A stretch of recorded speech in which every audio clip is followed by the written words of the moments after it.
Assalamualaikum warahmatullahi wabarakatuh. Perkenalkan nama saya Rizky Ferdianto. Di sini saya akan mencoba untuk menjelaskan untuk tugas akuntansi lanjutan P41 dan P47. Untuk P41 sendiri di sini disebutkan bahwasanya PAM Corporation membeli 75% saham dari Sun Corporation dengan harga 4.800.000. Kemudian di sini ada ekuitasnya dari Sun sendiri. Kemudian ada nilai kelebihan dari fair value-nya atas book value-nya udah ditentukan berapa persen untuk persediaan untuk aset dan goodwill-nya sendiri. Kemudian di sini ada saldonya untuk PAM dan Sun Corporation. Yang pertama, kita mencari dulu berapa kelebihan fair value atas book value-nya. Tadi disebutkan bahwasannya fair value-nya adalah 75% dengan harga 4.800.000. Kemudian untuk 100%-nya 4.800.000 dibagi dengan 0,75 jadi 6.400.000. Kemudian untuk book value-nya tadi disebutkan di soal ada 4.800.000 dolar. Jadinya adalah total excess of fair value over book value-nya ada 1.600.000. Kemudian tadi totalnya ini dialokasikan 10% ke inventory jadi 160.000, 40% ke aset pabrik jadi 640.000, 50% ke goodwill jadi 800.000. Kemudian goodwill-nya sama 800.000, 50% dikali 1.600.000, 800.000. Kemudian untuk yang ke B untuk mencari non-controlling interest share for 2020.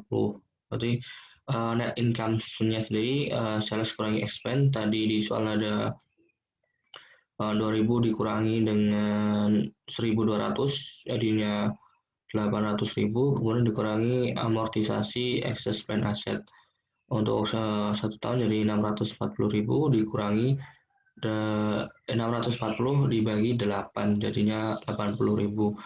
Didapat sun income-nya 720.000 karena non controllingnya interest ada 25%, 25% dikali 720 jadi 180.000. Yang C untuk consolidated retained earning at Desember 31 2019 sudah ada di soal tadi yang ini karena sama gitu. Kemudian yang D di consolidated retained earning at Desember 31 2020. Pertama kita cari PAM dari PAM retained earning-nya 3340 tadi.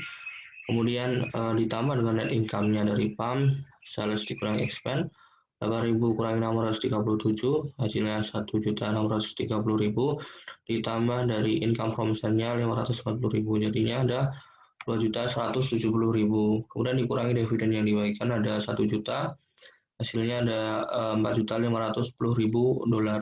Kemudian untuk yang kelima, consolidated net income from 2020,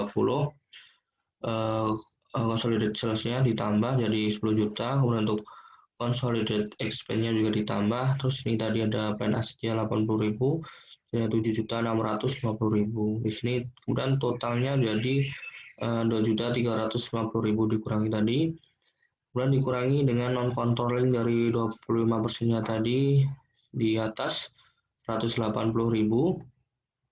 Kemudian didapat consolidated net income-nya dari 2.170.000. Kemudian yang ke-6 non-controlling interest at Desember 31 2019 disebut equity sunnya tadi adalah 4.800.000, kemudian ditambah dengan amortisasi excess setelah 4 tahun, inventory-nya udah dijual tahun 2016 jadi 0, kemudian plan asetnya masih ada 4 tahun jadi 4/8 kali 640, 320, kemudian goodwill-nya 800.000. Kemudian fair value of equity-nya jadi 5.220.000. Untuk non controlling sendiri 25% jadi 1.480.000. Untuk yang G ini tanggal 31 Desember 2020 equity isunya berubah ditambah dengan net income dikurangi dividen ya. Jadi 5.200.000. Kemudian sama inventory-nya 0, plan asset-nya tinggal 3 tahun jadi 3/8 kali 640 ya 240.000, goodwill-nya sama, fair value-nya jadi 6.240.000. Kemudian non controlling interest-nya jadi 1.560.000. Kemudian untuk yang P47 di sini disebutkan Pam Corporation mengakuisisi 75% dari Sun dengan harga 490.000 itu. Kemudian di sini ekuitasnya terdiri dari 500.000 modal saham dan 100.000 laba ditahan. Kemudian tadi total access-nya dialokasikan sebesar sini.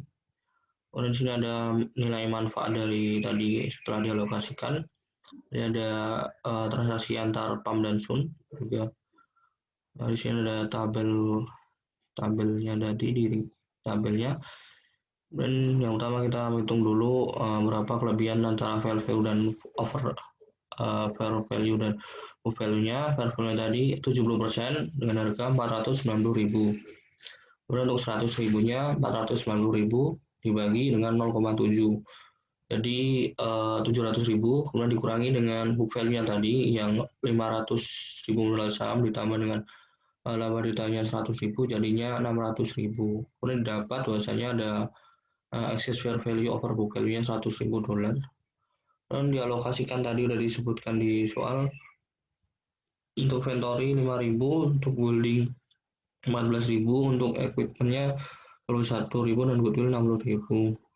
Kemudian kita hitung dulu untuk income from Sun-nya sendiri. Untuk net income from Sun-nya, net income-nya ada 100.000 tadi di soal atas ya.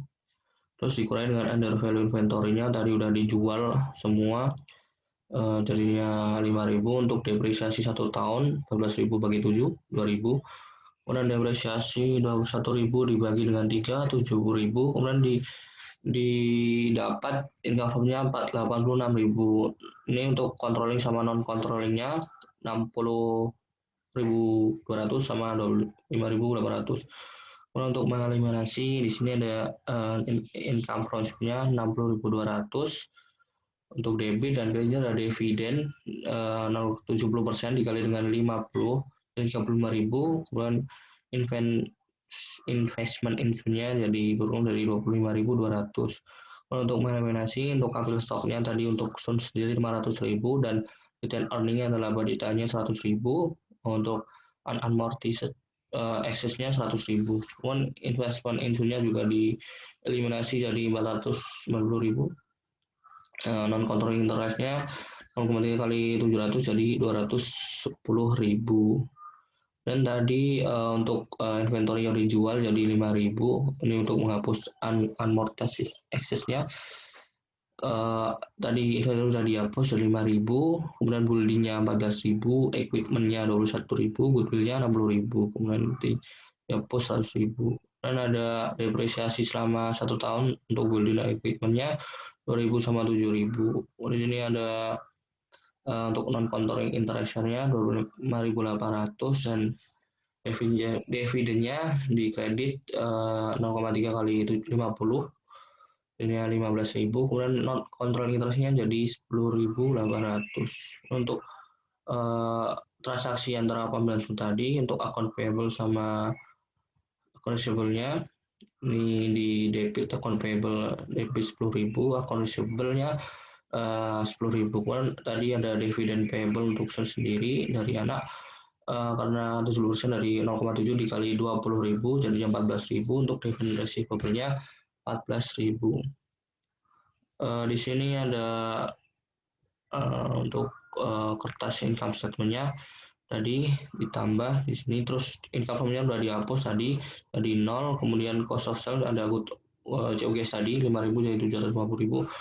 Kemudian ada depresiasi tadi selama 1 tahun building sama equipment expend 0. Kemudian non controlling share-nya jadi 25.800. Kemudian didapat bahwasanya control share of net income-nya ada 255.200. Kemudian untuk return earning-nya sendiri return earning PAM-nya 300.000. Kemudian return earning Sun-nya udah dihapus jadi 0. Untuk ditambah dengan controlling share of net income 255.200. Kemudian dikurangi dengan dividen yang dibayarkan adalah 200.000. Ini untuk revenue Sun udah dihapus. Jadinya return earning untuk 31 Desember 2016 jadi 355.200. Kemudian untuk balance sheet-nya dari kasnya ditambah 90.000, kemudian oleh disebut sama dividen receivable-nya tadi jadi 160.000, kemudian dihapus, udah. Kemudian inventory-nya 250.000, dan building-nya tadi udah depresiasi 2.007.000 untuk kelebihan nilai tadi 14.000 sama 21.000. Kemudian investment insurnya juga udah dihapus tadi jadi 0, goodwill-nya masih 60.000. Terus ada amortisasi excess-nya jadi udah dialokasikan sama dihapus. Jadi di sini ada 2.102.000 dan untuk asetnya. Kemudian untuk akun receivable-nya, akun payable-nya tadi juga udah dihapus ya, dari 225 jadi 275.000. Dividen payable 14.000 jadi 106.000. Kemudian kapital stoknya dari Sun sendiri juga udah dihapus dari 1 juta. Kemudian return earning-nya 355.200 untuk non kontrol interest 1 Januari 210, dan untuk 31 Desember 10.800, jadi 220.800, dan totalnya dari 2.102.000. Terima kasih, ada kurang yang mana. Wassalamualaikum warahmatullahi wabarakatuh.